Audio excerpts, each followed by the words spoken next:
Сайн байцгаана уу? Бүгдэнд нь энэ өдрийн мэндийг хүргэе. Манд имэйл сайтаа. За бид хоёр удахгүй болох сар шинийн баярыг тохиолдуулан Монголын уламжлалт одоо цэрлэх ясны талаар багахан мэдээллийг бэлтгэлээ. Яг бидний нөгөө баг байхад нөгөө нэг ахмад наснуудын эмээ өвөөнүүдийн ярьдаг байсан. Зааж сургадаг байсан. Тийм зүйлсээс бас бид хоёроос багахан мэдээлэл хүргэхээр бас бэлтгэлээ. За өнөөдрийн бид хоёрын ярих зүйл бол хүн одоо ямар нэгэн зүйл өгөх, тэгээ зүүн гараараа бас өгөхгүй байх талаараас жаахан мэдээлэл цуглуулад бас хүргэхийг хичээлээ. Би бол багасаа л тий баруун гараараа авч баруун гараараа одоо өгч сурсан. Одоо өвөө эмээ ч юм аав ч юм уу ингэж заа зүгэлдэг байсан. Одоо шалтгааныг нь бол мэддэггүй байсан. За тэгээд цэрлэх яснаас нь ярихад одоо хүнд юм өгөхдөө шидэх, чулуудах одоо тэг хийх цэрлдэг. Мөн одоо хүнд юм өгөхдөө баруун гараараа өгөөд зүүн гараараа баруун гарныхаа одоо тохооноос өргөж хүнд юм өгдөг байх нэ.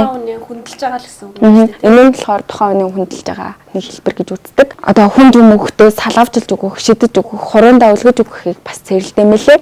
За энэ нь болохоор бас нөгөө хүний үл хүндэтгэж байгаа гэж одоо тийм үл хүндэтгэж байгаа хэлбэр гэж үздэг бахнэ.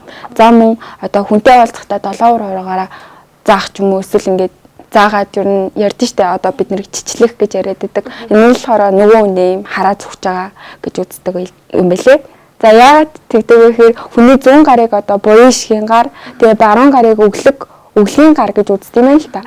Тэгээд баруун гараараа одоо хүнд юм өгөхөн өглөг өгч байгаа одоо гэж үздэг бахнэ. Бас миний хастараас нөгөө нэг хүний ингээд баруун гар ингээд сайн эрчмийг цуглуулдаг. Зүүн гар олонгод хар бараан зүйлийг гаргадаг гэд.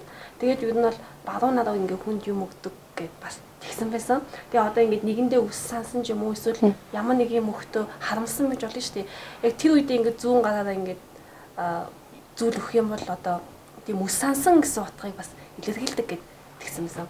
Тэгээд юу нь зүүн гараараа ингээд хүнд юм өгөхөө тэр хүн авсан ч болохгүй нөгөө нь өгсөн ч болохгүй гэд бас тийдэг. Тэгээ бас нэг хошигноод бас одоо зүүн гараараа юм өгөх юм бол салга болно гэд бас тийм үг байж юм лээ.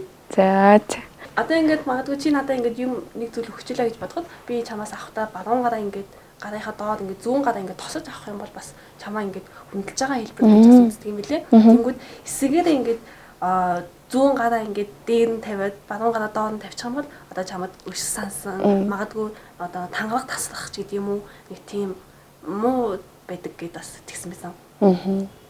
Тэгээд ер нь бол хоёр гараас ингээд зэрэгцүүлж авах юм бол байгалийн эрчмийг ингээд өөстөө авсан гэж бас үздэг юм билээ. Тийм асаас байдаг юм лээ. За өнөөдөр баруун гараараа одоо хүнд юм өгөх авахын утга учирыг бас тийм утга учир болон зүүн гараараа одоо хүнд юм өгч авахыг цэрлэх ясны талаар та бүхэндээ өргөлээ.